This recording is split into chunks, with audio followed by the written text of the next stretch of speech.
NSE less மேனிப்புலேட்டபிளே bank Nifty தான். நம்ம bank நிஃப்டியை ரொம்ப வருஷமாக ட்ரேட் பண்ணுக்கிறோம், கண்டினியூஸாக பண்ணுவோம்.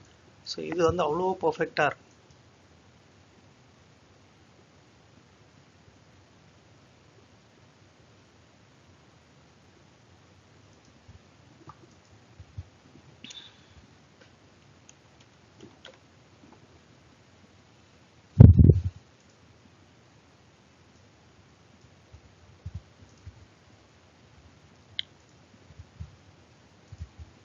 சி 56,700 புட்டா எவ்வளோ அழகாக ரெஸ்பெக்ட் ஆகும் பாருங்க.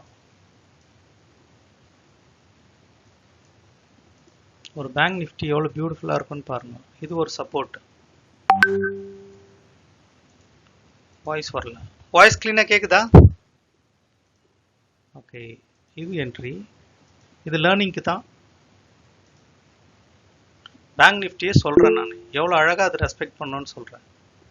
ஒரு டார்கெட் கேட்டால் 142னா அவ்வளோ அழகாக அது டார்கெட் கொடுக்கும். ஏடிஎம் மாதிரி இது.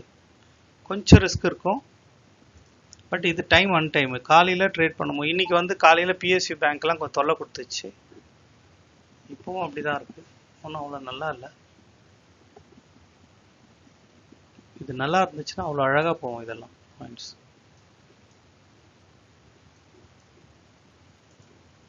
இந்த மாதிரி பாயிண்ட் எவ்வளோ பாயிண்ட், 22 பாயிண்ட்லாம் எவ்வளோ ஈஸியாக கிடைக்கும் பாருங்க பேங்க் நிஃப்டியில். இது லேர்னிங்க்கு தான் இது. ஏன்னா மார்க்கெட் இப்போதைக்கு 100% ட்ரெண்டிங்காக இல்லை. இப்போ நம்மளுக்கு கன்ஃபர்மேஷன் இல்லாதப்பவே டார்கெட் கன்ஃபார்ம் பண்ணோம் பேங்க் நிஃப்டியில்.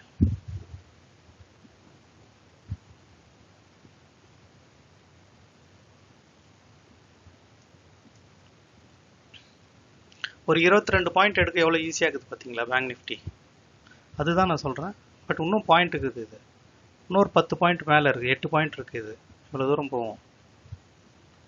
ஆனால் எவ்வளோ பர்ஃபெக்டாக இருக்குது பாருங்கள் பேங்க் நிஃப்டி. நம்ம சொல்கிறத செய்யும் அது. என்ன ஒன்று, ப்ரீமியம் விலை ஜாஸ்தியாக இருக்கிறதுனால ப்ராப்ளம் இருக்குது. பட் அது டைம் கரெக்டாக உட்காந்துட்டு பேங்க் நிஃப்டியில் ட்ரேட் பண்ணோன்னா 100% சக்ஸஸ் ரேட் இருக்கும் நிஃப்டியோடைய. ஏன்னா நிஃப்டியில் வாலடைலிட்டி ஜாஸ்தி, கம்மி ரேட் ஆகுதுன்னு நிறைய பேர் உள்ளே வருவாங்க. பட் பேங்க் நிஃப்டி பெரிய ப்ரீமியம்.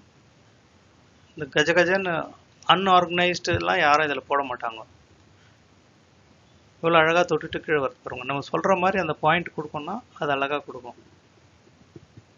சொல்கிறவங்க இந்த ஸ்டாப் லாஸில் திருப்பி கிடச்சிச்சுன்னா this is a very good trade.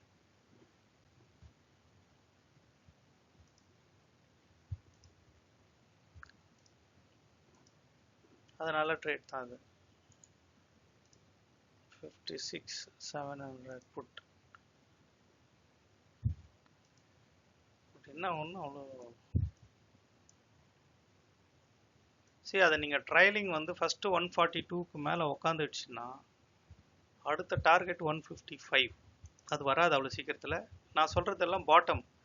Confirm trade வந்து இது தொட்டுச்சுன்னா இதுக்கு மேலே பேய் மாதிரி போகும் மூமெண்ட்டு. யாருன்னா ட்ரேட் எடுக்கணும்னு பிளான் பண்ணிங்கன்னா இதுக்கு மேலே பிளான் பண்ணுங்க. Good side.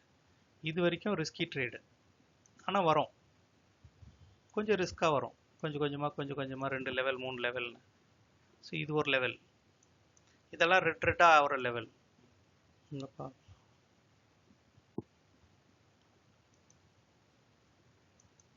இதெல்லாம் வந்து ரெட்டாக மாறும். ஸோ வெயிட் பண்ணுறதுக்கு பொறுமை இருந்துச்சுன்னா வெயிட் பண்ணி பாருங்கள். ஸோ இங்கேருந்து ஸ்கேல்ப்பு, இங்கேருந்து ஒரு ஸ்கேல்ப்பு, இங்கேருந்து ஒரு ஸ்கேல்ப். இதுக்கு மேலே பேய் மாதிரி மூமெண்ட் போகும். ஸோ ஒரிஜினல் புட் சைடு வந்துடும் இங்கே வந்துச்சுன்னா. ஸோ இந்த பாயிண்ட்டுக்கு தான் இன்றைக்கி மார்க்கெட்டு டான்ஸ் பண்ணும். இந்த 27 பாயிண்ட்டுக்கு கொஞ்சம் கஷ்டப்படும். 27 ஆப்ஷன்னா இன்ட்டு 2 ஸ்பாட்டில் ஒரு 54 பாயிண்ட்டுக்கு இது இறங்கணும்.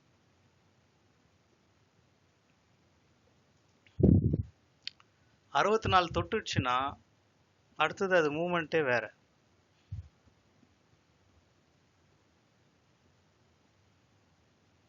அறுபத்தஞ்சுக்கு அப்புறம் அது பேங்க் நிஃப்டி சொல்கிறது செய்து பாருங்க. ஏன்னா இது வந்து அவ்வளோ சீக்கிரம் யாராலையும் கண்ட்ரோல் பண்ண முடியாது. நம்மளுக்கு அகெயின்ஸ்டாக போக வைக்கிற மாதிரி எல்லாம் பண்ண முடியாது. அதான் விஷயம். அது 164 தொட்டுட்டோம். அதுக்கப்புறம் அது மூவ்மெண்ட் பாருங்க.